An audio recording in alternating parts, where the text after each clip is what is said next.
Hello my friends, welcome back to my YouTube channel. It is January 6th today and I wanted to take you guys along with me on my makeup routine while I tell you about my 2025 ins and outs.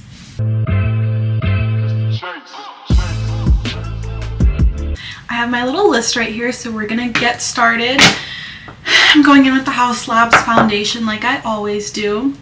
And our first in is making the first move / initiating conversations. And by that, I mean this past year in 2024, I tried really hard to initiate more things, like more conversations with people, even like with like boys and all that stuff. I would never make the first move, and I kind of started to this past year, and it didn't work out for me, but I feel like it will eventually. I really only shot my shot one time, but it felt really good too, and I feel like now that I did that one time, I can do it. I have the confidence to do it again and again, and the right people, whether that's friends or a significant other, will find you when the time is right. So our second one is confidence, and that kind of goes along with my first one. I think there's something so powerful about being able to kind of make the first move and showing people that you're comfortable with yourself. It really like illuminates you and makes you just like glow, I don't know, stand out. And that is exactly the energy that I need for 2025. This next one is has been a trend for years now, but I'm gonna say it again. Long walks outside is probably the most therapeutic thing you can do. It's just so healing to be out in nature, disconnect from your phone a little bit, and really have like an hour or two outside by yourself where you're still walking, getting the dopamine to hit, and just being like isolated with your thoughts is super important. I know that I might have mentioned it once or twice on my YouTube channel, but I used to have like really bad mental health issues, and I kind of stepped away from everything for a while, went on walks every single day, maybe like 2 or 3 times a day. I do like 8 miles in a day some days. And I feel better. I don't know if that was a coincidence, but I'm definitely crediting part of my healing to the long walks and just being outside some more.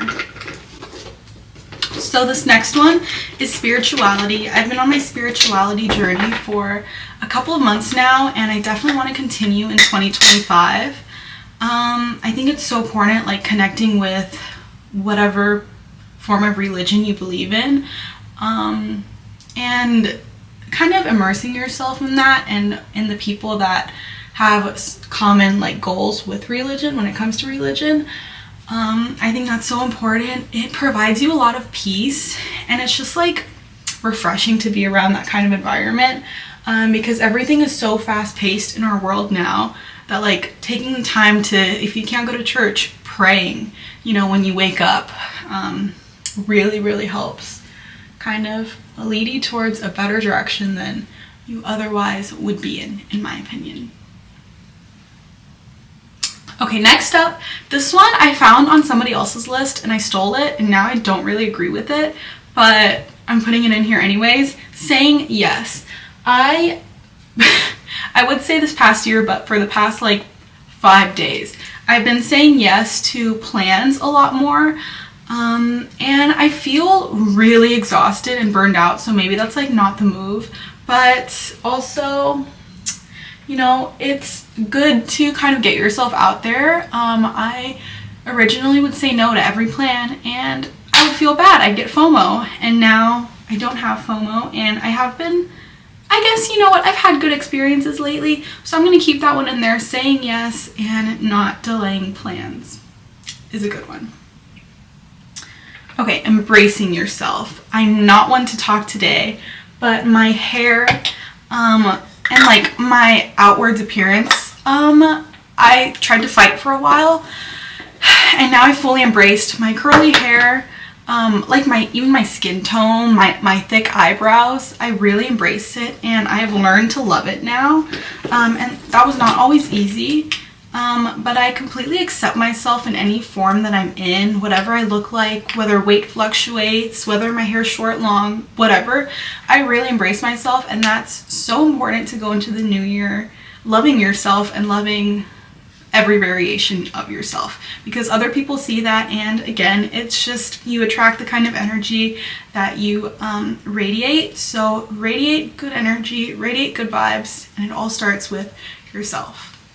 So thrifting is one that I've been stressing to people for a while. Overconsumption culture is like killing our society. It's just so bad. Fast fashion is so bad for you. And if you think about it, everything on earth has nowhere to go.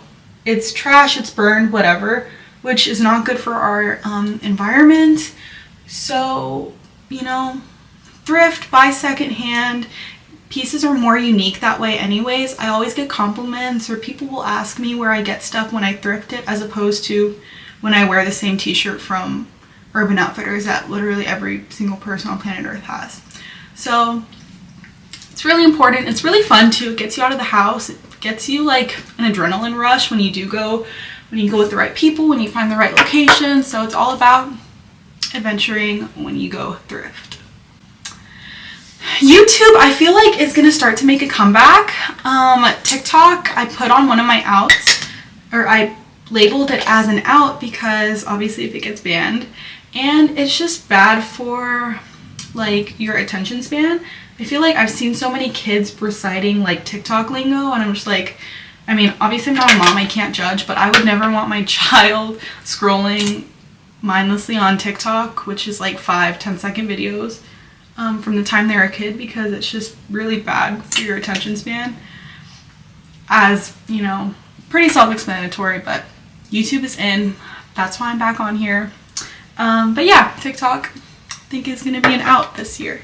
Journaling, I feel like, should go on an in for every single year.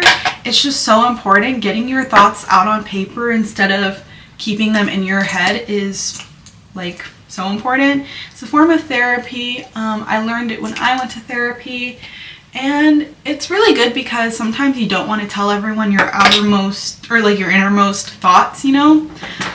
So kind of keeping that to yourself, but in a way where you still can get it out, is really, really important. Makes you feel so much better. And it's fun to look back on your journals too a couple years from now. Like, I have journals from when I was in middle school, and it's so interesting to me to look back and kind of see what I went through, how I was feeling, and also to kind of track my progress as well, mental health wise. It's so much fun, and it's like inspiring to see that you come so far.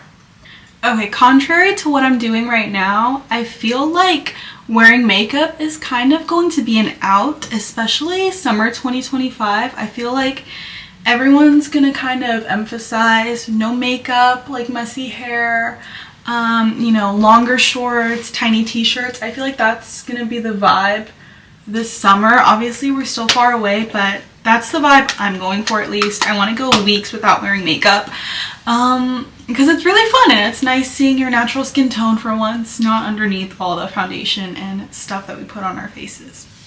And another in is Pinterest.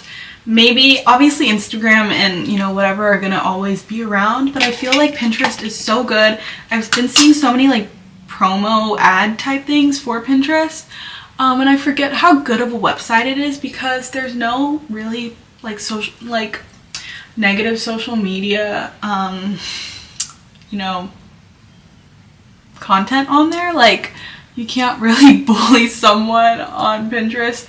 It's just a bunch of pictures that are fun to look at, fun to save, and it's really good for an inspiration board too, which I probably want to make, so maybe I'll do that next video. We'll see. Comparison is so out. Comparison is what's the saying? Comparison is the thief of joy. I don't know who said that, but that is one of the smartest quotes I've ever heard. I think there's no sense in comparing ourselves because we're all on different timelines. So love yourself, fight for yourself, you know, you're on a completely different timeline from everyone else. So disregard anybody else. Doesn't matter. Your opinion of yourself is the only thing that matters, you know, all that good stuff.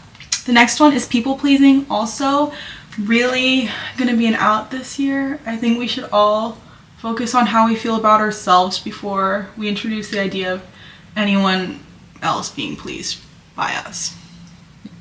Okay, my last one that I wrote down, give me a second, is overthinking. Overthinking is just not good. Like, it's literally pointless. What can you do? Especially overthinking about the past. Like, it's done, it's gone. You know, forget about it, accept the new, learn from it, and just move on with your life, because nothing is ever that serious.